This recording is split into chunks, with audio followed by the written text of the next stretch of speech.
Assalamualaikum warahmatullahi wabarakatuh. Selamat sore pemirsa, senang sekali kembali sore hari ini kami dapat menjumpai Anda dalam program Kabar Jambi. Program yang memang kami hadirkan untuk memberikan informasi, menambah wawasan, pengetahuan, bahkan juga menginspirasi seluruh masyarakat dimanapun Anda berada, terkhusus di Provinsi Jambi.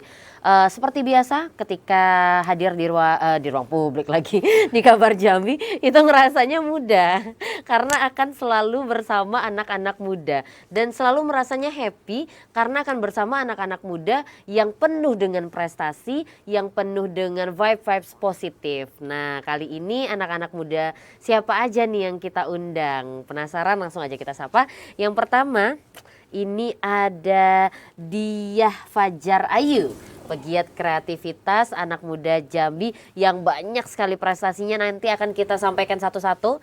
Apa kabar nih Dia? Halo, perkenalkan namaku Diah Fajar Ayu. Saat ini sedang berkuliah di Universitas Jambi. Kabar saya baik, Kak. Semester berapa? Baru semester 2. Semester 2 terus prestasinya udah sebanyak ini? Oke, baiklah ya. Nanti akan kita bahas apa-apa aja. Dan bahkan ada di tingkat nasional, internasional. Luar biasa. Nanti kita bahas. Kita ke yang sebelahnya juga. Iya, Kak. Aduh, ini ya yang mungkin tidak asing lagi karena beliau ini merupakan ketua di salah satu komunitas yang lumayan gede di Provinsi Jambi, Fitrian Widianto, pegiat kreativitas dan wisata. Silakan. Hai, Kak. Sehat? Alhamdulillah sehat. Tadi dari mana? Dari base camp tadi. Base camp. Iya. Base campnya di mana nih? Kita base camp kita di Kenali Asam Atas, Kak. Dari base camp langsung ke sini. Langsung ke sini. Siap. Nanti akan kita tanya-tanya. Ini juga banyak banget sekarang. Panggilannya siapa nih? Pito Demo. Vito Demo, bukan main. Jangan salah ya, Vito Demo. Vito Demo M. Vito Demo. Vito Demo. Iya. Sekarang kegiatannya apa, kuliah kah atau sudah bekerja kah atau seperti apa? Kalau sekarang kegiatan sehari-hari itu kuliah, Kak. Di PPG Prajabatan tahun 2023. Oke, berarti udah lulus sarjana Iya, nih ya. sudah. Sekarang lagi ngelanjutin untuk Sardik ya namanya. Iya, Sardik, Kak. Iya kan, untuk dapat gelar GR bahkan ya. GR. SPD GR. Iya. Gitu. Bukan gede rasa ya. Enggak, Kak. Guru ya. Iya, guru. Oke deh. Ini kita ke Dia dulu deh. Dia kalau di sini dicontekan kakak ini Ashoka Young Changemakers 2023, United Nations Women 2023, finalis 10 besar PPAP 2024, juara 1 baca puisi nasional 2023, juara 3 Business Innovation Next Week 2023. Luar biasa, banyak banget, dan itu skalanya kakak yakin di lokal pun banyak. Ini kan skala-skala nasional dan internasional. Mungkin ketertarikan dia ini sebenarnya apa dulu nih sebelum kita ngebahas kok bisa dapetin prestasi-prestasi yang luar biasa? Oke. Kalau untuk ketertarikan sendiri, itu dia ketertarikannya adalah dalam bidang lingkungan dan sosial. Jadi bagaimana kita sebagai anak muda untuk kita mengajak anak muda lainnya untuk peduli terhadap lingkungan, kemudian kita juga buat inovasi yang tentunya eco-friendly atau ramah lingkungan, Kak. Dan selain itu juga hal ini berkaitan tentang pemberdayaan masyarakat. Jadi bagaimana kita sebagai anak muda itu bisa membawa pengaruh positif untuk masyarakat. Kok bisa sih anak muda pikirannya kayak gitu? Emang menguntungkan buat kamu? Emang menghasilkan profit gitu? Atau gimana? Oke. Kalau untuk pengabdian masyarakat sendiri, tentunya tujuan utama kita bukan untuk mencari keuntungan, bukan untuk mencari uang dan sebagainya. Tapi tujuan kita adalah bagaimana kita bisa mengajak pemuda, kemudian juga kita bisa membantu masalah yang ada di tengah masyarakat. Kemudian dengan adanya produk inovasi yang kita buat, itu akan mengantarkan juga suatu hal yang bernilai, Kak. Bisa dari nilai estetika, kemudian juga menambah nilai jual juga yang nantinya juga akan masuk ke dalam profit. Anak semester 2 loh ngomong kayak gini, percaya nggak? Semester 2 loh ngomong kayak gini.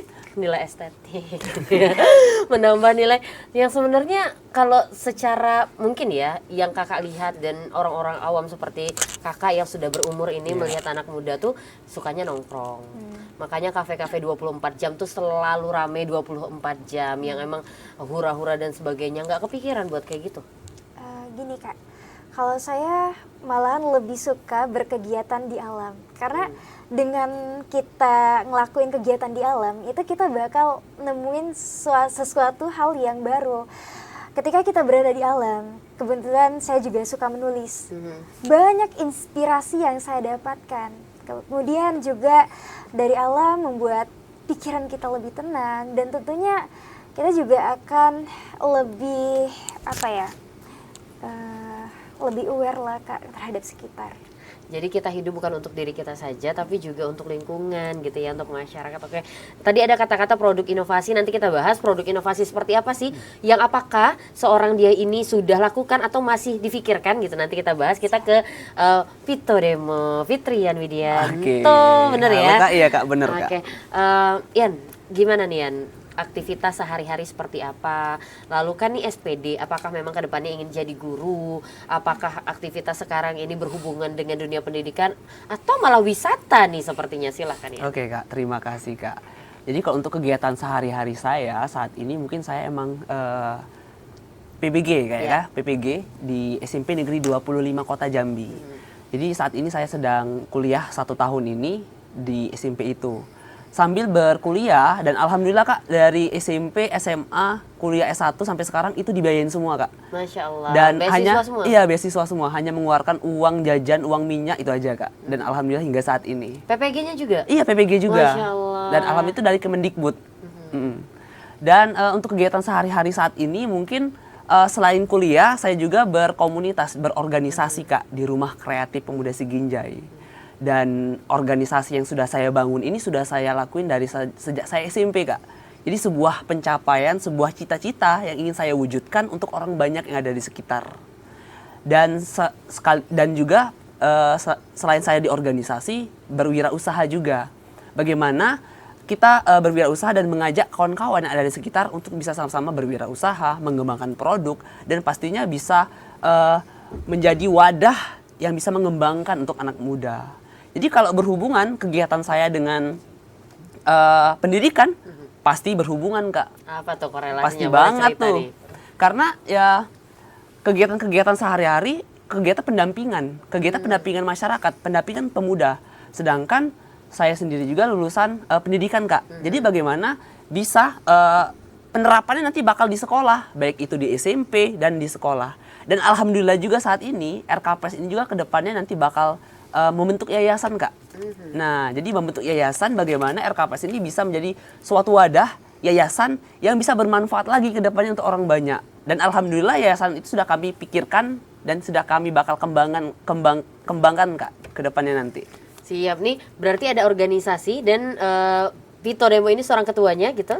Founder ya, Iya, founder dari yayasan apa namanya? Yayasan organisasi apa tadi? Rumah Kreatif Pemuda Siginjai. Rumah Kreatif atau RKPS tadi ya? Iya Kak, benar Kak. Udah berapa lamakah berdiri RKPS ini? RKPS sudah berdiri cita-citanya dari saat saya 2013 Kak. Masya Allah. Itu SMP kelas 2. Dan alhamdulillah berdirinya itu pada saat SMA, setelah belajar dari kekurangan, mencari pengalaman, mencari referensi, belajar kemana-mana, melalang buana kemana semua kan Kak, dapat ilmu. Sebenarnya capek, cuma kalau dipikirin Kak ya, mumpung kita masih muda, mumpung masih bisa sehat dan semangat, cari pengalaman sebanyak-banyaknya. Dan alhamdulillah hingga saat ini bisa dirasakan. Pembiayaan dari mana Vito? Kalau ngomongin biaya, alhamdulillah RKPS dari dulu hingga sekarang itu kami nggak berpatokan sama uang Kak. Tapi kami jalan terus, ngalir terus, dan alhamdulillah banyak orang yang mensupport, banyak orang yang berdatangan yang membantu hingga saat ini Kak. Baik. Dan buktinya dengan adanya panggilan dari TPR ini membantu kami Kak. Dan kami seneng banget bisa dipanggil ke sini pastinya. Ini IG-nya ada nggak nih? Ada pasti Apa dong. dong? Apa-apa? Biar IG di-follow. dari Rumah Kreatif Pemuda Siginjai itu @RKPS Jambi. Nah tuh boleh ya pemirsa, mungkin kalau yang penasaran apa aja sih kegiatan-kegiatan dari RKPS dan sebermakna apa nih kegiatan-kegiatan RKPS, boleh di follow. Oke, kita balik dulu ke Vito, ke Ian. Iya Kak. Ian, kalau kita berbicara tentang, kamu kan udah bilang nih, kamu punya cita-cita untuk membuat organisasi seperti ini mulai dari SMP, akhirnya terrealisasi ketika SMA. Tapi kan secara logika, Ian sudah tamat kuliah, yang bisa saja mencari kegiatan-kegiatan profit lainnya. yang mungkin tidak Ian dapatkan di komunitas ini atau organisasi ini. Karena mau sejauh apa sih kita berdiri yang tanpa profit gitu. Iya, Nah ini bener, gimana nih kalau Ian nanggapi pernyataan seperti itu? Banyak orang yang menanggapi dan bertanya tentang pertanyaan seperti itu, Kak. Ya. Sudah tua, cari pekerjaan, mau makan apa, uang jajan dari mana? Yes. Itu banyak orang-orang yang berkata cibiran dan lain-lain. Tapi untuk ia sendiri menanggapinya ya biasa aja sih, Kak. Ya dari awal dengan adanya RKPS ini berjalan hingga saat ini pasti itu kan kami ikhlas. Insya Allah kami berjalan ikhlas, niat dan tulus. Jika semua itu sudah berjalan, insya Allah semua bakal berdatangan, Kak.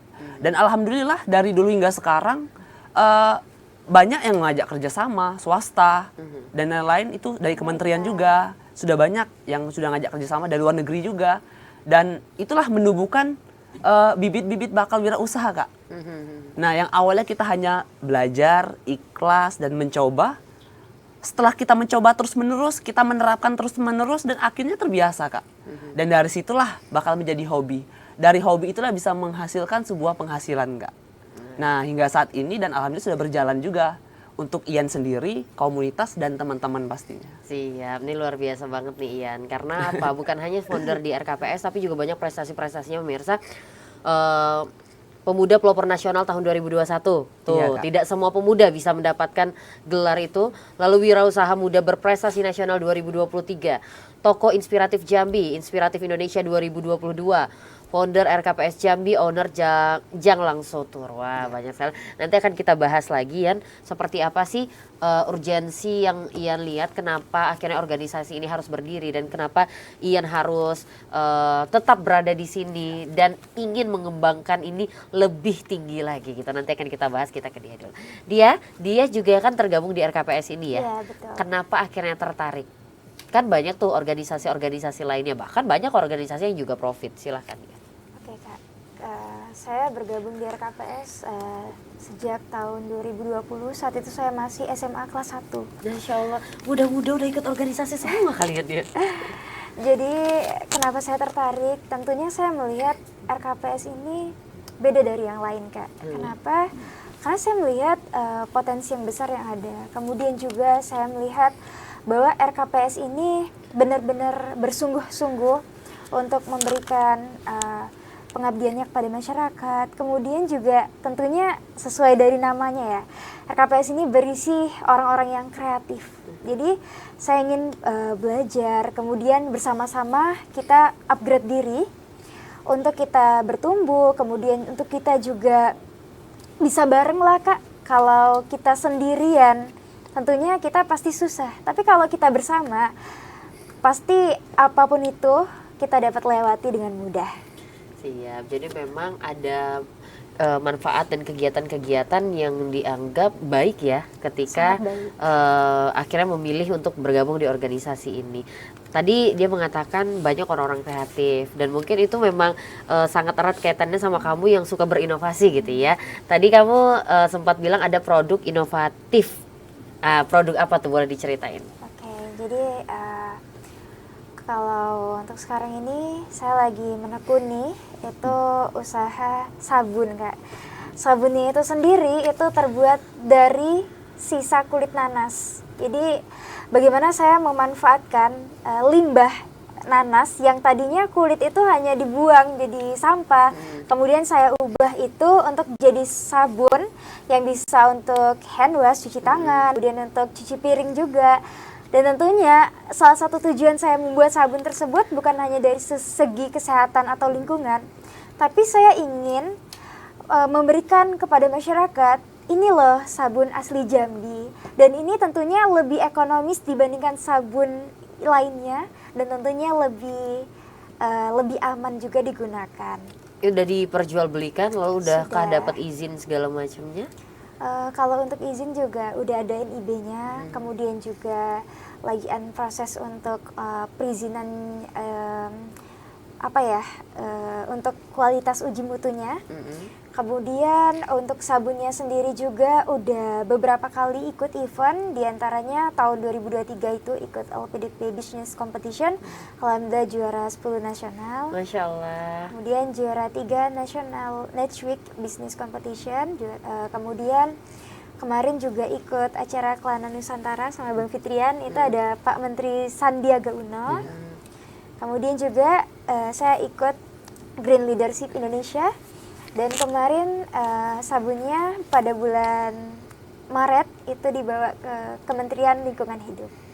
Masya Allah, aduh harusnya bawa dong, biar kakak juga cobain ya kan. Nanti diundang lagi, insya Allah saya bawa. Wah harus diundang 2 kali nih baru dapat ya, sabun nih, aduh.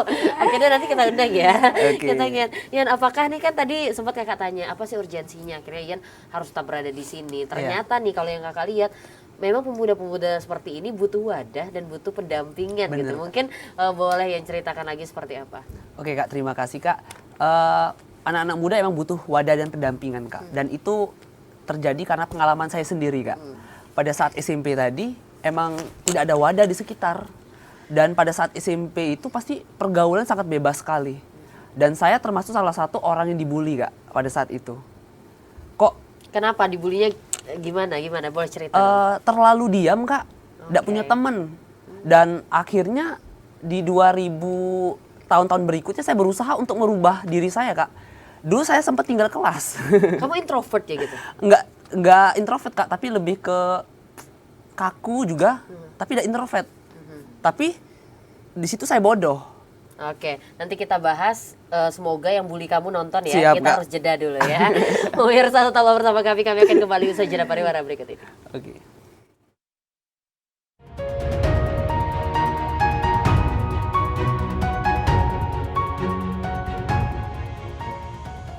Pemirsa masih bersama kami dalam program Kabar Jambi dengan 2 narasumber begitu luar biasa hari ini. Ada Fitria Widianto dan juga Dia Fajar Ayu. Anak-anak muda Jambi yang luar biasa prestasinya, yang luar biasa menginspirasi. Kita lanjutkan kembali tadi ke Ian. Iya Kak. Tadi katanya sempat dibully waktu Iya, SMP. benar.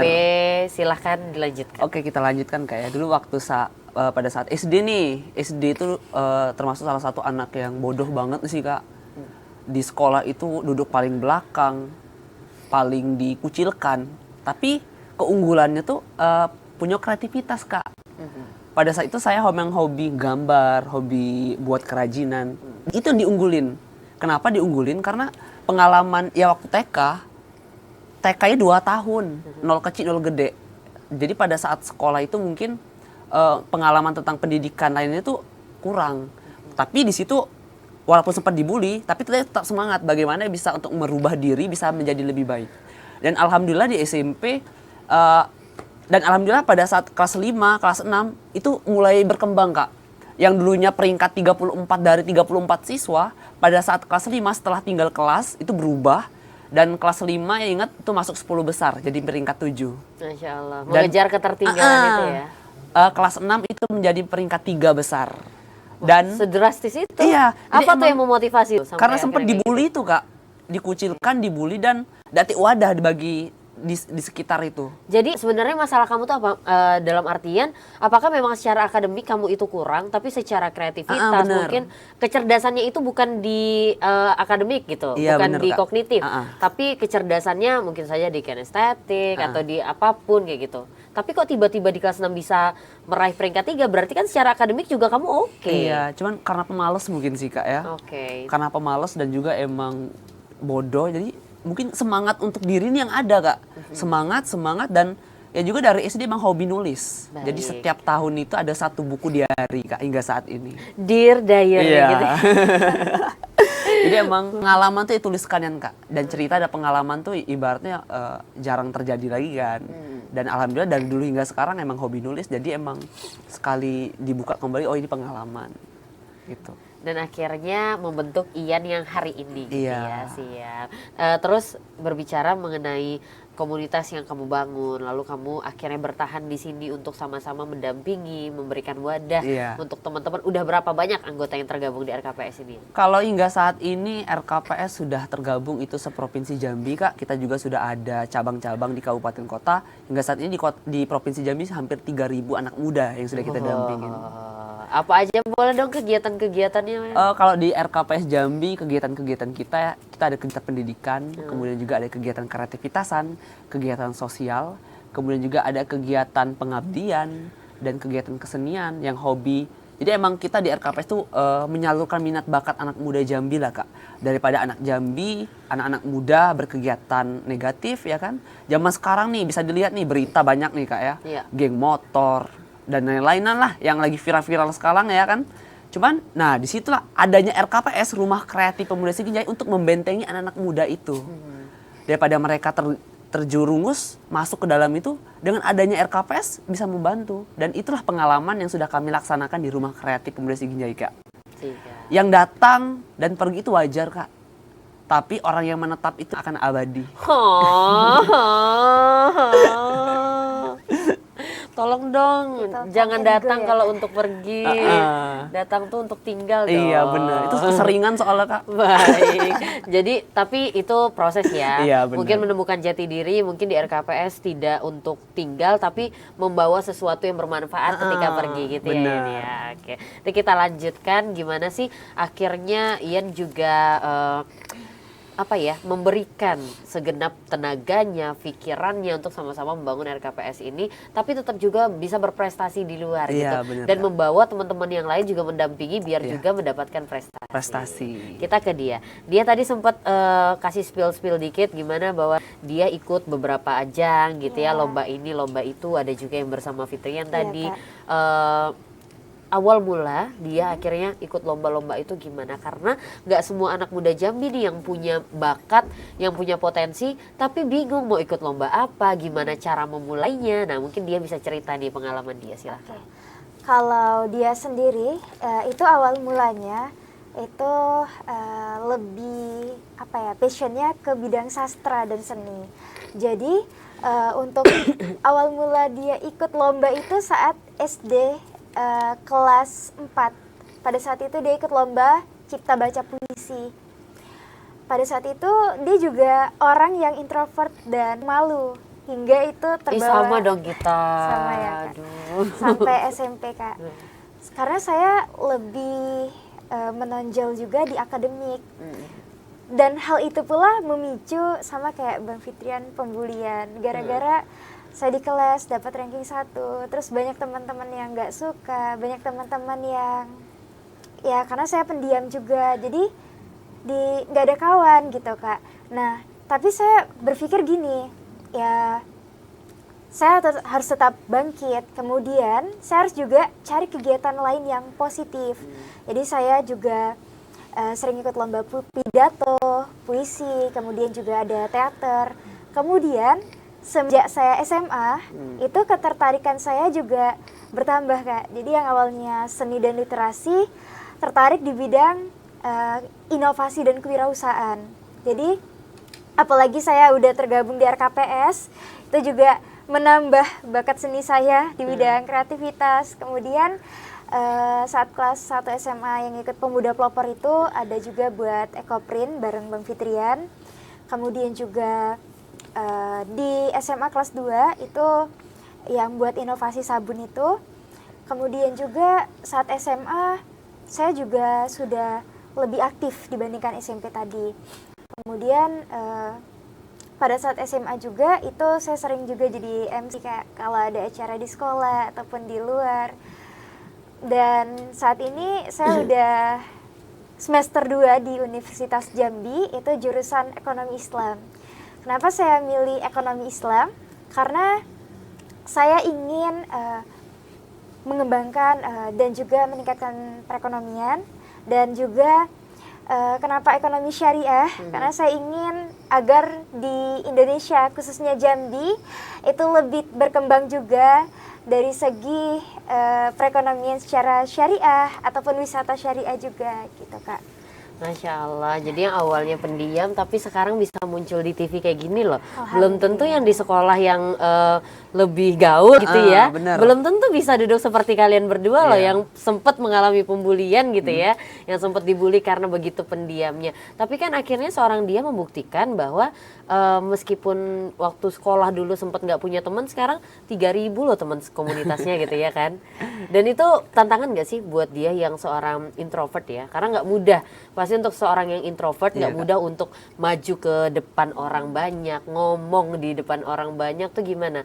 Menghadapi tantangan di dalam diri sendiri gimana dia? Justru ketika kita bertemu dengan orang banyak, apalagi semenjak SMA tuh juga selain RKPS dia ikut pramuka, kemudian ada rohis dan beberapa lainnya. Tapi itu memulai itu sulit nggak untuk seorang introvert gitu? Sulit Kak, karena yang tadinya kita pendiam butuh energi lebih untuk berkomunikasi dan berinteraksi dengan orang banyak. Dan di sana dia menemukan zona nyaman yang baru. Dan dia merasa kalau ya dia kalau mau dibawa ke ekstrovert bisa, ke introvert bisa. Istilahnya itu ambivert, ya kan Kak? Dan akhirnya di SMA itu merasa bisa ya kedua-duanya gitu ya? Siap. Siap, oke deh. Selain tantangan mungkin karena dia ini introvert, kira-kira ada nggak tantangan lain ketika ingin berprestasi, ingin berkreatif gitu? Jadi awal mulanya itu kurang support juga dari orang tua, karena bisa dibilang strict parent ya, karena kayak nggak dibolehin pergi-pergi, ikut lomba atau kegiatan. Kemudian juga dia susah juga mau pergi-pergi karena kendaraan, karena nggak bisa bawa motor juga kan awalnya.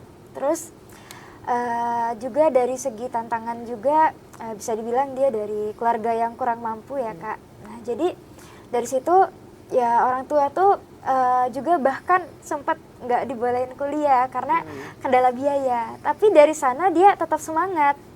Dia alhamdulillah sejak dia SMP pernah dapat beasiswa, SMA juga itu sekolahnya nggak bayar komite, dan kuliah ini alhamdulillah dapat beasiswa juga. Jadi dia punya suatu prinsip, kita boleh hidup dalam keterbatasan, tapi kita tidak boleh membatasi mimpi-mimpi kita. Oh, nangis gimana dong, ada tisu. Oh, dia hebat banget sih. Aduh, kamu buat aku menangis ya. Nanti kita bahas lagi. Dia juga berkaca-kaca. Kita ke Ian. Iya, Kak. Ternyata you are not alone gitu ya, Ian. Ya, maksudnya ternyata banyak loh orang-orang yang seperti kita. Karena kakak juga pribadi dari sekolah itu dari SMP sampai S2 itu juga nggak bayar sekolahnya. Selalu di support oleh pemerintah. Terima kasih Kemendikbud gitu ya. Terima kasih Kemendikbud. Jadi ternyata banyak loh anak-anak muda yang seperti itu gitu kan. Ada dia, ada Ian juga yang juga dibiayai ya nih. Iya, Kak. Bahkan juga sampai PPG, mungkin nanti S2, S3 insya Allah ya. Bismillah, Juga S2 keluar negeri. Amin. Itu doa semoga diijabah oleh semuanya nih.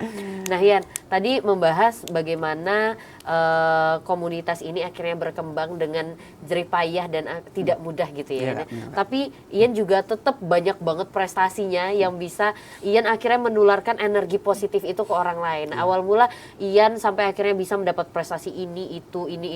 Mungkin secara informasi itu nggak semua orang menerima Benar, informasi Kak. itu. Dan nggak semua orang berani untuk keluar dari zona nyaman yang seperti yang dia juga lakukan gitu. Bagaimana mungkin Ian bisa cerita? Sedikit cerita Kak ya. Ya hobi orang menantang Kak. Oke. Jadi sedikit ada informasi, sedikit ada kegiatan, gas. Oke. Ada informasi, gas. Kui gitu Iya, ya. kuy. Jadi pada saat SD, dari SMP itu sudah tergabung dalam suatu organisasi di pramuka dan kegiatan-kegiatan lainnya. Jadi organisasi itulah Kak yang membuat kita bisa lebih memacu dan ketertarikan kita di dalam suatu kegiatan. Jadi kalau misalkan ada kegiatan kita gas, dan situ kegiatan itulah tempat untuk belajar Kak. Malahan orang-orang yang nggak mau ikut kegiatan, orang-orang yang di rumah saja, orang-orang yang berdiam diri itu malah wawasan malah tertutup kok menurut Ian sendiri Kak. Dan itu sudah menjadi pengalaman ya Kak. Kenapa bisa disebutkan sekarang, ceritakan sekarang, karena itu menjadi cerita pengalaman Ian. Dan ia belajar juga dari sebuah kegiatan. Dan ikutin lomba, ia sudah mulai ikut kegiatan lomba itu dari SMP, FS2N, kemudian juga kegiatan forum anak nasional, dan lomba-lomba pramuka, lomba-lomba di adventure game. Dulu sempat ikut adventure game se-Sumatera dan alhamdulillah juara 1 juga Kak. Itu Masya di Allah. SMA kelas 1. Itu bersaing sama bapak-bapak, abang-abang, dan itu kita bagaimana kita bisa bertahan hidup di alam. Nah, Itu mentalnya nggak semua orang punya loh. iya Kak, dan bangga banget gitu bisa menjadi nomor 1 adventure game se-Sumatera, menyaingi sama tur-tur trip yang lainnya gitu. Dan itu kita emang bertahan hidup di alamnya Kak. Kita membuat masakan rimba, kemudian belajar kompas, belajar bertahan hidup di alam, dan itu hanya Nggak bawa apa-apa gitu ya? bawa perlengkapan Kak. Oh bawa. Iya, kita emang disuruh bertahan hidup di alam itu dengan hutan. Dengan perlengkapan yang terbatas. Iya, gitu ya? terbatas. Dan itulah menjadi awal mulai untuk bisa maju dan berkembang. Ada kegiatan, ada informasi, ikut serta. Karena di situ pusat informasi. Dan hingga saat ini juga, jika ada informasi dan kegiatan, ia langsung meng-share ke teman-teman. Nggak pelit untuk Nggak pelit, informasi iya. itu ya, Yan, ya? Jadi emangnya senang untuk mengajak Kak. Jadi nggak semuanya itu harus di diri Ian gitu. Karena yang pemikiran Ian dari awal, organisasi ini bukan untuk diri pribadi, tapi untuk kepentingan orang banyak. Jadi ketika ada informasi dan ada kegiatan, ya makanya harus share. Siapa tahu nih ada teman-teman, ada adik-adik kita di luar sana yang ingin bisa merasakan juga. Dan punya potensi untuk itu. Gitu. Dan dari situ alhamdulillah rezeki itu berdatangan Kak. Dan dari dulu hingga sekarang ia berangkat keluar kota, keluar provinsi, hampir 10 kali mungkin naik pesawat itu gratis semua. Nggak pernah bayar pernah sendiri. bayar. Apa sih rasanya tiket bayar sendiri? Nggak tahu, Kak. Dibayarin dong. Akhirnya nanti Bener. kita bahas Iya, ya. Kak. Kita bahas lagi gimana akhirnya informasi penting ini mungkin melalui organisasi bisa Iya. saling tukar gitu ya. Bener, Kak. Dan akhirnya organisasi ini semakin hidup. Nanti kita bahas kembali ya, dan juga dia. Pemirsa tetaplah bersama kami akan kembali usai jeda pariwara berikut ini.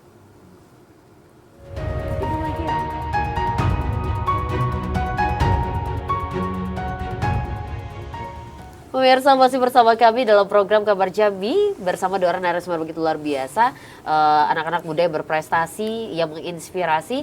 Dan di segmen kali ini kami nggak mau ngobrol bertiga aja, kami juga mengundang Anda untuk berpartisipasi aktif bersama kami melalui sambungan telepon di 0741663385 atau melalui nomor telepon di 081174333133 seperti yang tertera di layar kaca Anda. Boleh bergabung bersama kami. Kita lanjutkan sambil menunggu ada yang nelfon atau enggak. Iya Kak.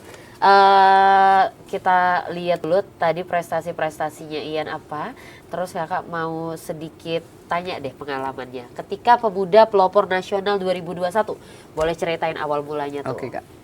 Pemuda Pelopor tahun 2021. Itu kegiatannya apa sih gitu? Kegiatan Pemuda Pelopor itu Kak, itu ajang dari Kemenpora Kak. Jadi itu ajang bergengsi dari Kemenpora yang sudah dilaksanakan dari tahun 80-an.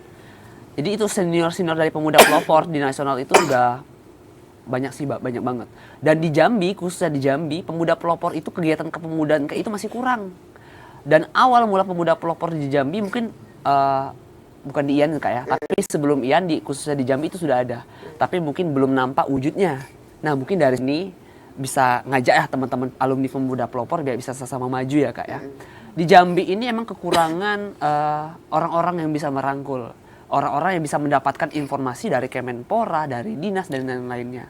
Nah, Pemuda Pelopor ini kegiatan, dan ini ajang lomba yang setiap tanggal 28 Oktober itu bakal diberikan penghargaan Kak, sama Presiden Joko Widodo.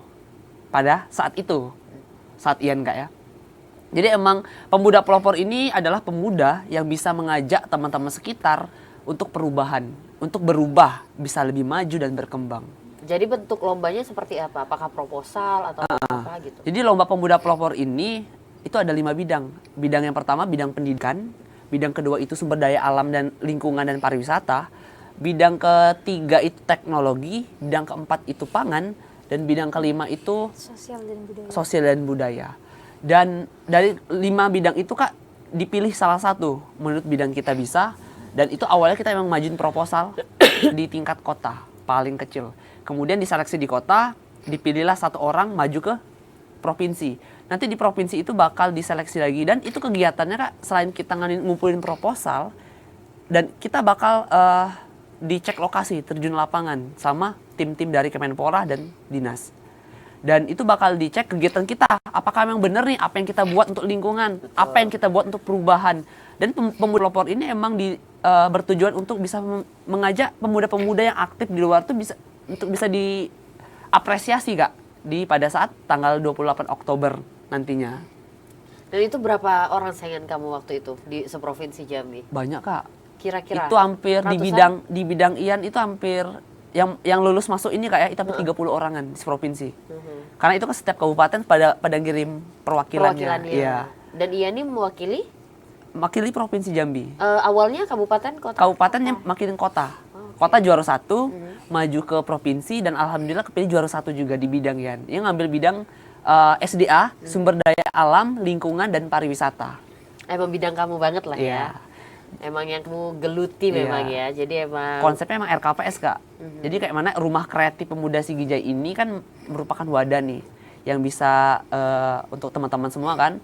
Sumber daya alamnya yaitu kita memanfaatkan lokal yang ada di lokal, baik itu lingkungan, kemudian juga tumbuhan dan lain-lainnya yang ada di Jambi khususnya.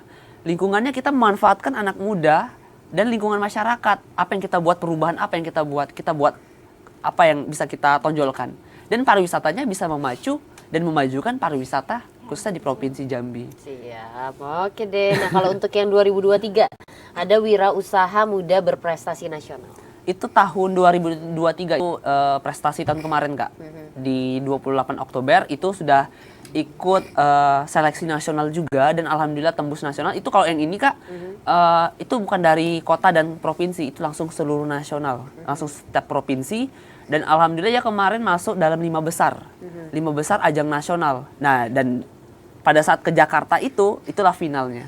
Jadi tidak mewakili, maksudnya bukan dikirim Dari Jambi. dari Jambi Enggak, gitu ya. langsung Jadi kita memang ikut. ini kegiatan nasional terus kita Iya. ikut gitu ya Yan. Karena sebenarnya itu kalau untuk di nasional itu setiap provinsi emang sudah melalui seleksi. Tapi karena Provinsi Jambi ini masih kekurangan informasi, khususnya emang harus dimulai dulu. Biar memacu teman-teman, setelah adanya Ian ikut lomba ini, di tahun-tahun berikutnya banyak anak muda yang bisa ikut jadinya. Oke deh. Kita nanti membuka jalannya dulu sebenarnya. boleh, nanti mungkin kalau ada yang mau sharing-sharing bisa kali ya, Bisa, cari Kak. IG Ian ya, Iya, bisa bisa banget. DM. Oke, kita ke dia nih. Sama halnya kayak Ian, juga mengukir banyak prestasi. Tadi udah kita sedikit spill-spill juga. Mungkin bisa diceritain nih, yang Asoka Young Change Makers ini seperti apa sama United Nations Women? Karena yang Business Innovation udah tadi ya. Iya. Itu dulu deh, yang dua itu. Asoka Young Changemaker itu ajang apa, lalu United Nations Women-nya ajang apa? Silahkan. Oke, untuk Ashoka Young Change Speaker itu adalah ajang pemuda pembaharu. Jadi itu adalah berisi anak-anak remaja dari usia 11 hingga 19 tahun. Pada saat itu saya masih umur 17 tahun, Kak. Saya ngebawa membuat inovasi, kemudian juga komunitas, dan tentunya di sana kita ngikuti seleksi, Kak. Dan saya juga pada saat itu tahu seleksi tersebut dari media sosial, kemudian ikut seleksi. Setelah lulus seleksi administrasi itu ikut seleksi interview. Interview itu pertama dari timnya Ashoka, kemudian yang kedua itu interviewernya dari, kalau nggak salah itu dari Afrika, satunya lagi dari India. Nah, kemudian alhamdulillah masuk 14 finalis dan berangkat ke nasional. Interviewnya itu pakai bahasa Inggris berarti atau gimana? Karena saya masih kurang ya Kak kalau speech bahasa Inggris, jadi ada juga dibantu sama ininya Interpreter. Ya, interpreter. Tapi kayak lebih ke ini sih Kak, Indo dan Inggris. Nah, oke, bilingual Campur ya ya, akhirnya. bilingual. Siap. Terus kalau untuk yang apa tadi, United Nations Women, nah Ya. itu ajang apa? Terus awal mulanya bisa ikut ajang itu kenapa? Siapa yang kasih informasi? Lalu apa-apa aja yang dia lewati? Silakan dia. Oke, untuk United Nation Women itu jadi dia alhamdulillah terpilih.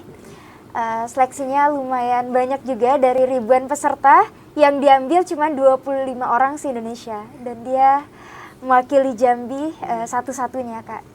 Pada saat di sana itu dia ikut pelatihan orang muda sebagai pembangun perdamaian melalui industri kreatif, di mana di sana Di dia- mana tuh di sana tuh? Di Yogyakarta. Di Jogja. Oke. Ya, jadi selama 5 hari kurang lebih itu kami mendapatkan materi, kemudian juga ada workshop tentang entrepreneur, dan juga kami mendapatkan coaching para mentor juga dari nasional, kemudian dari dosen dan dari internasional juga. Kemudian kita juga ada sesi juga presentasi di mana kita sebagai pemuda kita menunjukkan apa saja sih karya yang pernah kita buat. Kemudian bagaimana peran perempuan khususnya untuk menumbuhkan perekonomian. Karena prinsip dari UN Women sendiri itu adalah kesetaraan gender dan juga woman equality. Bagaimana perempuan itu bisa berdaya, perempuan itu memiliki peran penting terutama bagi pendidikan dan juga perekonomian gitu Kak. Awal mulanya dapat informasi dari siapa tuh? Kalau untuk informasi sendiri itu kebetulan dia ada kenal salah satu orang UN Women, kemudian informasinya juga tersebar luas dan dia coba-coba mendaftarkan Kak, karena dia juga mikir, wah seleksinya berat banget karena yang daftar itu ribuan, sementara yang lolos pelatihan itu cuma 25 orang perempuan, dan juga ada juga Kak beberapa orang yang bukan perempuan, kan ada laki-laki juga. Jadi dari seleksi itu dia ketika lolos itu dia langsung buat juga produk, kemudian juga harus menyiapkan juga, karena di sana kita lebih ke diskusi Kak, diskusi, kemudian kita juga mendapatkan coaching, dan tentunya pada saat hari terakhir itu kami di Jogja diajak ke salah satu panti asuhan yang ada di sana. Kami ngelihat bagaimana orang-orang disabilitas itu mereka ngebuat kerajinan dari limbah kain perca, kemudian juga kaos, kemudian juga ada buat anyaman dari dari barang bekas gitu Kak. Nah, dia ngelihat kalau bahwa masih banyak kok orang yang harus kita kita pedulikan. Kemudian juga bahwa orang-orang disabilitas itu juga punya potensi yang besar gitu. Jadi kita ini punya kesetaraan. Kita tidak boleh membeda-bedakan orang dari suku, budaya, agama, ataupun dari status sosial. Makanya dari sana dia mendapatkan pengalaman juga tentunya bagaimana kita lebih toleransi terhadap orang lain, minoritas khususnya, dan juga bagaimana sebagai perempuan kita itu harus memiliki wawasan yang luas. Kemudian perempuan itu adalah sosok yang bisa juga menginspirasi. Masya Allah, aduh kamu ngomong aja udah menginspirasi kita kok, perempuan-perempuan biar berdaya gitu ya. Iya. Baiklah, sebenarnya kakak, aduh males banget jeda, tapi kita harus jeda dulu ya. Iya, Kak. Nanti akan kita lanjutkan lagi Ian dan juga dia. Pemirsa tetap bersama kami akan kembali usai jeda pada berikut ini.